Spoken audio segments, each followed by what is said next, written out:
Here's our current scene. The enemies spawn, but they don't actually do much. They just move in place. Let's fix that.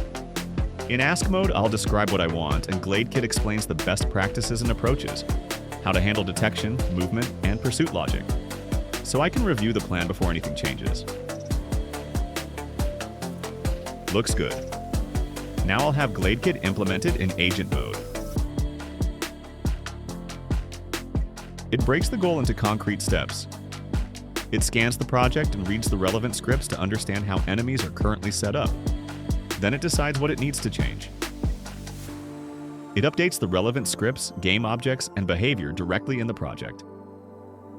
And just like that, the enemies detect the player and lock on. From idea to working gameplay in minutes.